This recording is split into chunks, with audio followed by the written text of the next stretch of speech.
Hey folks, Turbine Guy coming back at you. Now, I have found a story down here on Pine Island directly related to Hurricane Ian where a true local hero, in the Turbine Guy's opinion, stood up and said, we're going to get this done. We're going to help the people of Pine Island when the government itself was going to leave the residents of Pine Island hanging and telling them they have to evacuate. Let's investigate this story and see. Right here from the Pine Island Eagle, we have Steve Honch fighting for Pine Island. Of course, that's the Matlacha Bridge there. Steve Honch is an islander through and through, which is why when he was told it would likely be months before the road to Matlacha Bridge was fixed after Hurricane Ian, he determined to make it happen sooner.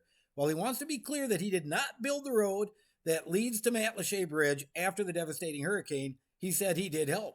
We did assist. We provided trucking. We provided resources for material. We provided a staging area right after the storm. FEMA came out and they said they weren't going to provide any resources to go ahead and tell everybody to evacuate the island, Honch said. According to Honch, Lee County officials said the Lee County Department of Transportation would assess the roadway in 2 to 3 months. His response that there was no way islanders would sit for 2 to 3 months waiting for the only road entry to Pine Island to be assessed for damage. After calling friend and county commissioner Brian Hammond to explain the situation, Hammond said he would call county manager Roger DeJarlis, who told him nothing could be done and islanders would have to wait for the Lee County Department of Transportation to assess the road. Now, if you all remember, you may or may not, but the road in Matlacha, just on the other side of the bridge over here, was washed out for a good 1,000 feet. Not just the road, the buildings, Burt's Bar, all this stuff was just washed out and completely gone. There's no way to get from the mainland out here. I said, we're not going to wait 2 or 3 months with no access to the island. We're simply not going to do that, Honch said. Upon learning that no plan was going to be put into motion to fix the road, Honch called another friend, then Secretary of the Florida Department of Economic Opportunity, Dane Eagle, and told him if no one was going to build the road, he was going to build it without hesitation. In fact, he wasn't even interested in waiting for Eagle to call him back before he would start building it. Dave called me back. He had Governor Ron DeSantis with him, and he said, what do you need? I said, I need approval to build the road.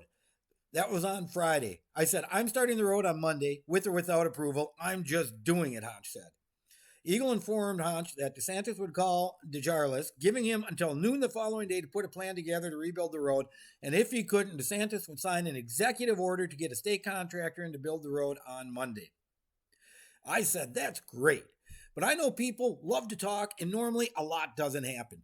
If there's not a crew on site Monday, Honch will be on site building the road on Monday, Honch said. And this Honch is Honch Building Services, as you can see in the upper right-hand screen.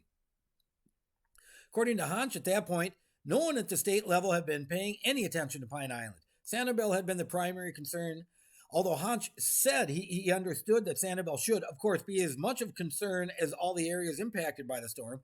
Pine Island, he explained, is an island of working-class people, many of whom do not have another home.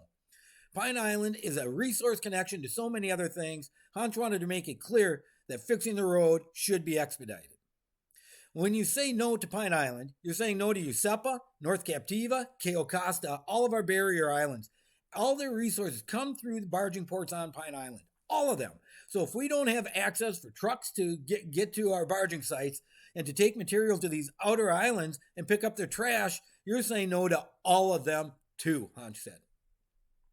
Honch insists if he hadn't said he was going to build the road with or without approval, nothing would have happened. The realization that he had the resources, the capabilities, the staff, equipment, material finally went out. He said he's very thankful for the road that led to DeSantis, who did listen and got the job done. There were so many people who stepped up and did so much after the storm. The last thing I want is any personal recognition. Did I push some buttons with connections I have at state level? Yes. Was I willing and prepared to go to build the road? Absolutely. My intentions were to go build the road. Did the state intervene and do the right thing by us? They did. Did we get what we needed? Yes. In the end, we got what we needed done. And I mean, that's amazing. as far as the turbine guy is concerned, because this gentleman put everything he had on the line for the people out here on Pine Island. He looked at himself and he said, I am the one who can do this. I am the one who needs to do it. Someone needs to step up because the people on Pine Island don't have somewhere else to go. They need help. They need to be protected and they need their access. So what did he do? He put the hammer down. And it takes a lot of guts, especially in Florida, to say, I'm going to build something whether or not you say I can.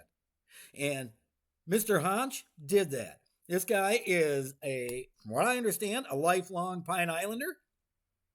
He stood up for his people, his neighbors, his relatives, and I, for one, can say I am proud to have used Honch's services, putting in my septic, putting in my culverts in my driveway, and putting in riprap on another property we owned at one time.